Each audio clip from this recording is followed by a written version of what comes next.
సంతానలేమి సమస్యకు చక్కటి పరిష్కారం చూపిస్తున్న Ria fertility test baby centre CN hospital Kurnool.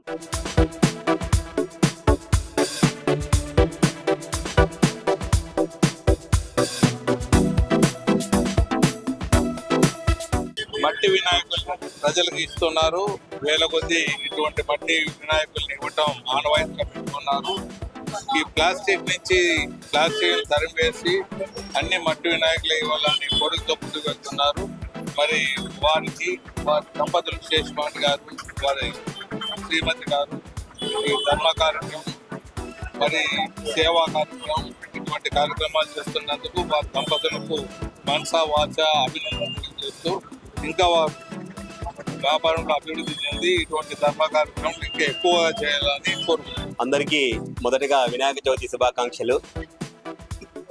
ముఖ్యంగా పర్యావరణంలో నా వంతు బాధ్యతగా గత 9 సంవత్సరాల నుంచి, అంటే ఇది 10వ సంవత్సరం అండి, మట్టి వినాయక విగ్రహాలను డిస్ట్రిబ్యూట్ చేస్తున్నాను. ఇళ్ళలో పెట్టి పూజించుకునే విగ్రహాలను.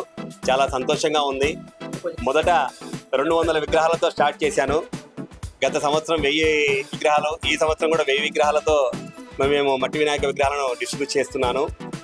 నాకు ఇలా పంచండి అని చెప్పింది మా గోదావరి పాలిమర్స్ ప్రైవేట్ లిమిటెడ్ యొక్క ఎండి గారు రాజేంద్ర కుమార్ గారు చెప్పారు.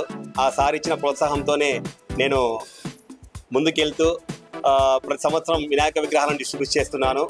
ఇలాగే చాలామంది కూడా, ప్రతి ఒక్కరు కూడా, అంటే ఇళ్లలోనూ మరియు వీధుల్లోనూ కూడా అందరూ మట్టి వినాయక విగ్రహాలను పెట్టి పూజించి పర్యావరణాన్ని కాపాడాలని కోరుకుంటున్నాను. ధన్యవాదములు. Thank you. Kurnool Vasavi agencies వాళ్ళు గత 10 సంవత్సరాలుగా మట్టి వినాయకులని దాదాపు ఒక 1000 విగ్రహాలను వితరణ చేస్తూ వస్తున్నారు. ఇది నిజంగా చాలా గొప్ప విషయము. ఈ మట్టి విగ్రహాలని మనం వాడటం వల్ల ఇందులో వాడే బంకమట్టి మనం నీళ్ళల్లో నిమజ్జనం చేసినప్పుడు నీరు కూడా శుభ్రం అవుతుంది.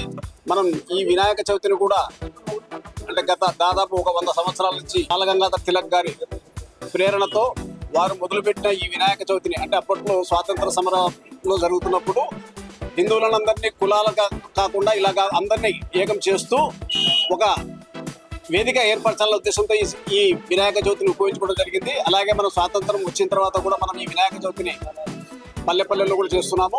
ఈ సందర్భంగా ఇలా మట్టి వినాయకుల్ని మనం వితరణ చేయడం వల్ల పర్యావరణానికి ఎంతో మేలు చేస్తున్నాం. మన వినాయక చవితి అప్పుడు వాడే గరిక, ఉత్తరేణి ఇలాంటివన్నీ కూడా నీటిని శుభ్రం చేసేదానికి ఉపయోగిస్తాయి. కానీ ఈ మధ్య ప్లాస్టర్ ప్యారిస్ ఇలాంటి విగ్రహాలను ఉపయోగిస్తూ కొంత పర్యావరణానికి హాని చేస్తున్నాం. అలాంటివి వాడకూడదు. అలాగే వినాయక విగ్రహాల మండపాలలో మనం కేవలం భక్తి పాటలు పెట్టాలి. ఇంకా ఏ విధమైన సినిమా డ్యాన్సులు కానీ సినిమా పాటలు కానీ పెట్టకూడదని ఒక, అలాగే మద్యం సేవించకూడదని ఒక సూచన చేస్తున్నాము విశ్వ హిందూ పరిషత్ తరఫున. ధన్యవాదాలు.